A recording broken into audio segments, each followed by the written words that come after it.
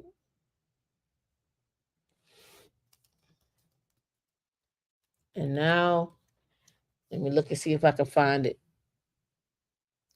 Um, I know one place is on the community wall.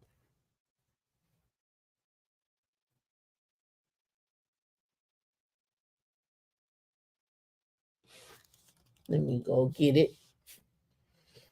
Cause sometimes I don't think people hear me. Let's go get it. And I posted this a while ago. But I'm gonna remind you.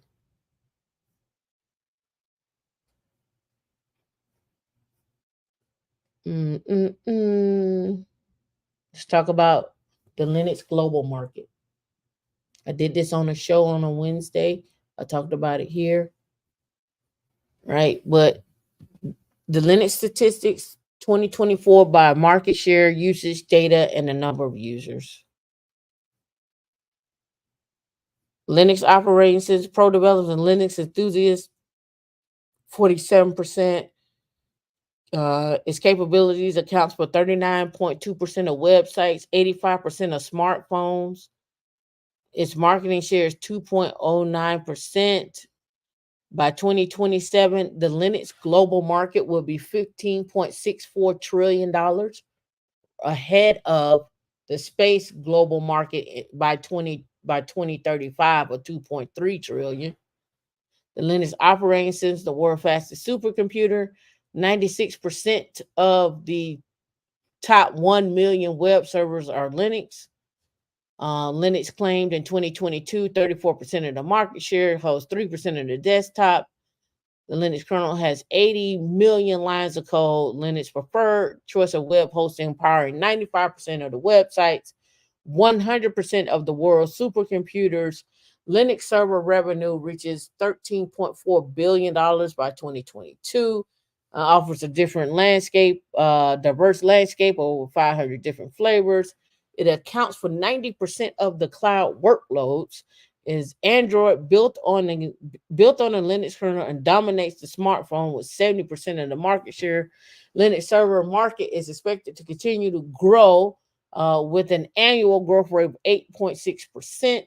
92% of the world's top 500 supercomputer is Linux based.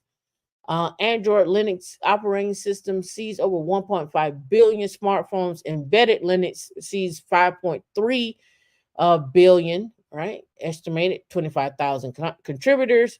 Linux enterprise market is expected to be USB 14.4 billion. Linux reputation for security, 10,000 lines of code. The list goes on. Where do you find yourself when you're talking about Linux? Do you want to be in the Linux realm and have a piece of the pie? That's the question you have to answer yourself. What does DevSecOps look like? Site reliability engineering, AI, uh, ML, quantum, space, uh, even finance and Linux and quantum, blockchain, security Linux, security AI, security of data at rest, in motion, and in use. Uh, the list goes on. Those fields are wide open for you. They're going to be around for the next 10 years. And if you want to sit on the sideline talking about, well, it's me, I don't know where I'm going to get skills from, I don't know how I'm going to do this, I don't know how to make the transition, believe you me, there's a person that come over here every day and get a job. And in 5 years, they'll be at 100. If not starting out at 100, they'll be at 200. You got to pick and choose a struggle. It's just what it is. All heroes don't wear capes. You figure out what hero you want to be in your life and in your family life and do that. Don't look back. Don't look back on your success and let someone tear you down because you chose to be successful. Don't look back on your success and be like, I wish everybody would have came along with me. They couldn't go. They weren't ready. And guess what? Those not ready, they don't go. Those that are ready, they go. It's okay for you to have steak and lobster. It's okay for you to have farms. It's okay for you to have lands. It's okay for you to have luxury cars. Stop listening to people telling you that you need to humble yourself. Why do you need to humble yourself when you are out here doing the work, and you out here putting in the grind, and you out here staying up late, and you out here sacrificing your time, and you out here sacrificing time for family? But then you're going to turn around and tell me that I'm not supposed to have that and I need to humble myself? No, you get on my level. You come up to what I'm doing.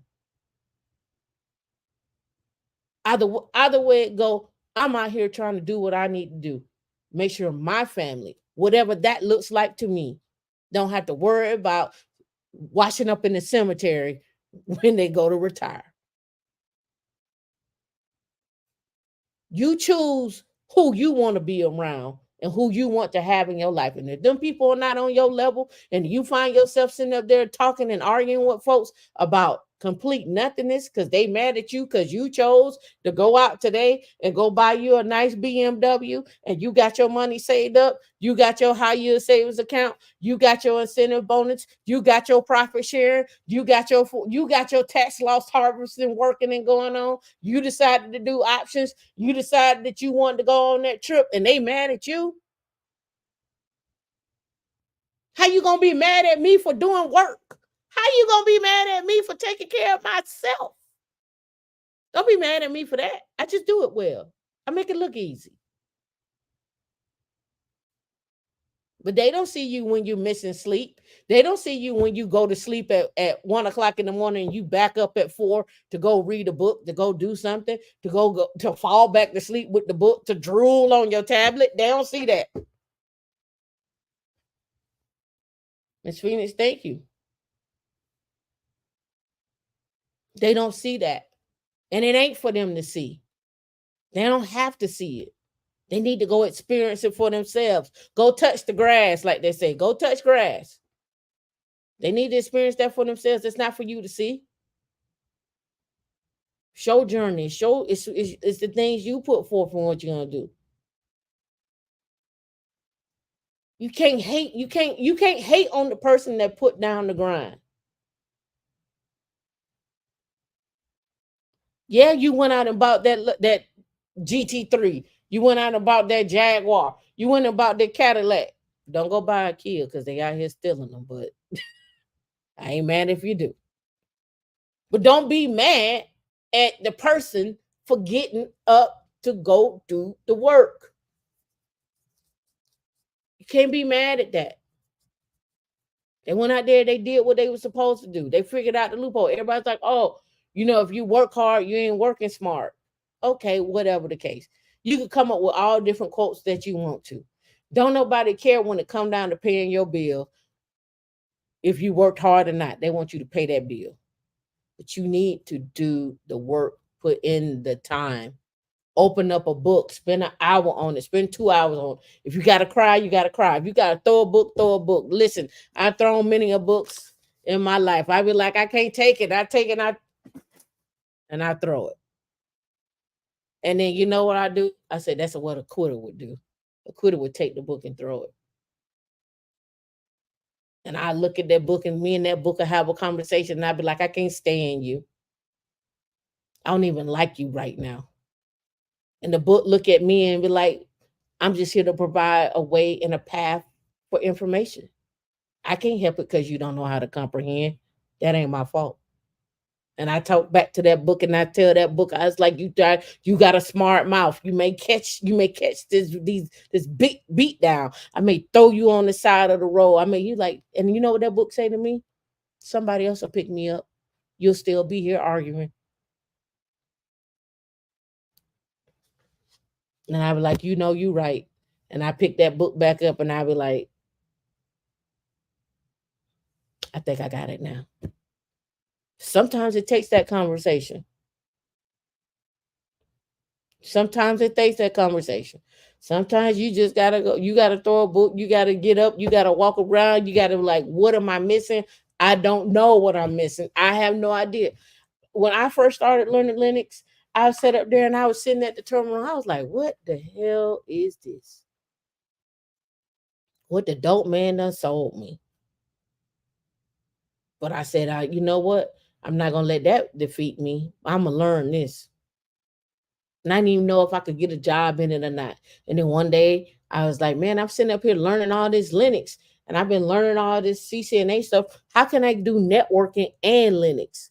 I was like, but let me go see if I can do a job with Linux. And then I started joining user forums, and then I started looking at jobs, and then I started doing interviews. Sucked at them.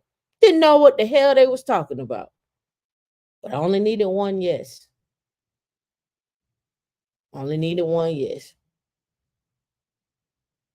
Once I got that one yes, I started learning. I started figuring out. I would take whatever we was doing at work. I would go home and I would build my lab based upon what we were doing at work.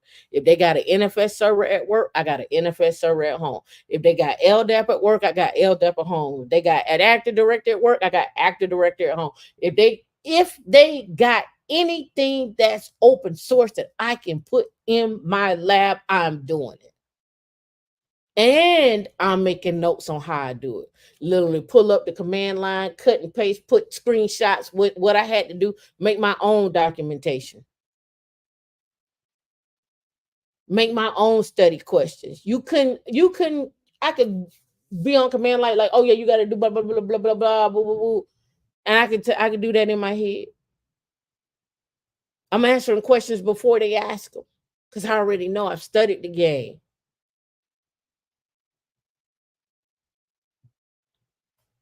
But what people don't realize is it takes the sacrifice. You can't go to the concert. You can't go see Kendrick Lamar. Say OV out. You can't go out there. You can't go out there. You can't go. You can't go. You just gonna have to put them on when you take a shower. That be your make your own damn concert. Sometimes you just gotta sit on the sideline. You gotta be like, I'm gonna sit this one out. You can turn around and you can see yourself with your progression. Go calculate how much money you made. If you made $50,000 5 years ago and you only at 54,000 now, you doing it wrong. That's your fault. Don't ever let nobody trick you and tell you like we love your work. We ain't nobody like you. Ain't nobody like you. Like, yeah, we love your work. Yeah, they love to underpay you. So you got to figure out, have I gotten skills? Can I jump? Then you're gonna want to jump with no skills. And then you're gonna be looking like, okay, don't nobody want to hire me. No, you don't have no skills. You haven't kept up with the times. You're not moving fast enough. You sitting over here going to work every day, clocking in, driving through traffic, an hour traffic, an hour there, an hour back, and then you wondering why in the world you still where you at. You gotta put in some time and effort. When you come home for work, you gotta be like, you know what? I gotta read. I gotta study. Nobody's gonna take care of you. Nobody wants to hear your pain. Nobody wants to hear your cry and your struggle. You got a few out there that will listen, but that same token, they like, how long you gonna cry before you make that change? Dedicate the time, dedicate your life, put in the work. There's no reason why 44 people that's sitting out here on this live can't make $100,000 or more a year. There's no reason. I don't care if you're 45, and I don't care if you're 35, I don't care if you're 25.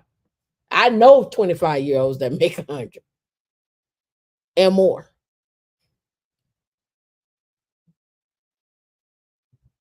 And they didn't go to Harvard and they didn't go to Yale. They went to school online.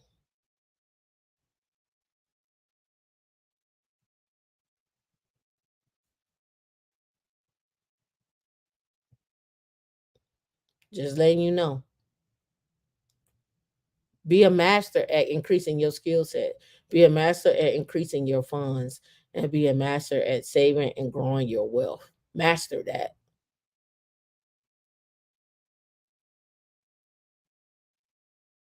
Master that. But as you asked about overemployed, I'm gonna break it down to you. You could be overemployed. You can go get 2 jobs now, but you got to have time, and you got to understand the time that it takes to do that. Overemployed has a whole YouTube site.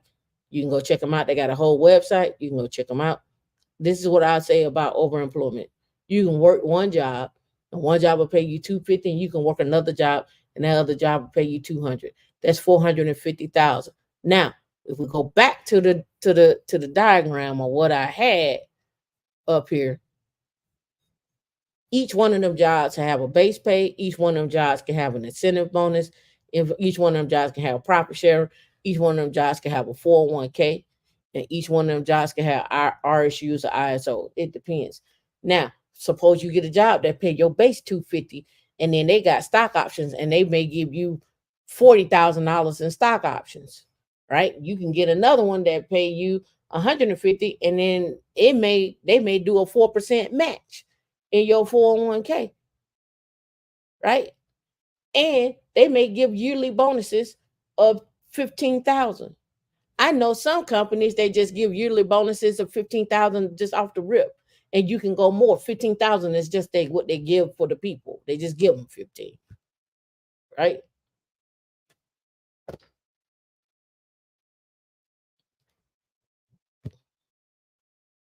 So you could be in a job working 2 jobs, even though the base pay may be 250 and 150. It's the bonuses that may come on after that, and those bonuses that may come on after that may push your base, your take home for the year at 600,000. You may get a company incentive bonus because they got in a new client, they earn some money, and they may break you off, everybody off in the company, $40,000. Boom, here you go, 40. It depends on the company, it depends on what that looks like. Is it common? It's more common in startups than it is in the older companies, right? So you may get a $40,000 bonus, and you may get stock options on top of that, and you may even get a sign-on bonus. I know some people that got sign-on bonus for $100,000. I know some people that got sign-on bonus for $30,000 and $40,000. Some at 15, some at 20.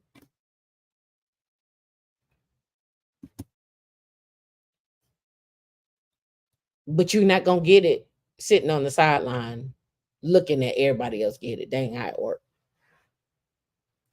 So you either want it or you don't. That has been the show for today. It's time for me to eat. It's time for me to go study. I got things I gotta do. You said you have to watch the Linux video beginner course with Keep It Tech. Yep. Or you can go sign up and do the RH024. See if you even like Linux. You might not like it. I think he did his Ubuntu base. I should do one Red Hat base. If y'all want to grind, you know, you got to get together, get with some people, and study with some people. The problem with studying that I find with people is the schedules and the time commitment that those people have to each other. It's easy to get distracted. So if y'all are not, to me, this is just my own personal thought, right? And just something rattling off the head. Put in on a calendar of the times that y'all gonna meet, and to make the pot even sweeter is everybody ponying up $100 to meet till y'all get done, right? So when I say that, meaning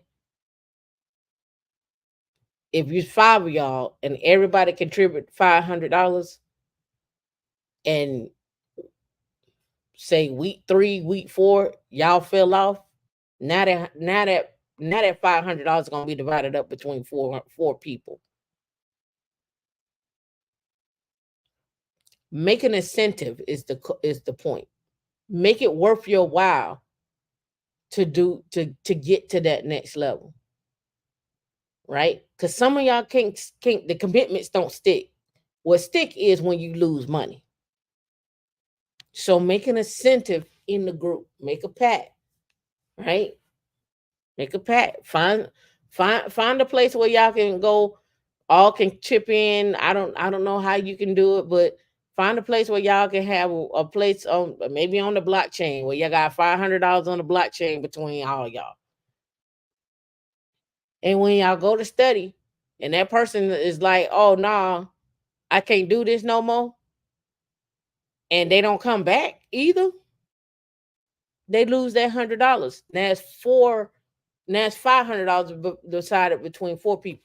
And whoever gets to the finish line, y'all then now can divide that up. But the finish line, you got to put it in your own words. Like, the finish line is either the study group completes the whatever y'all studying, or you actually go take the exam.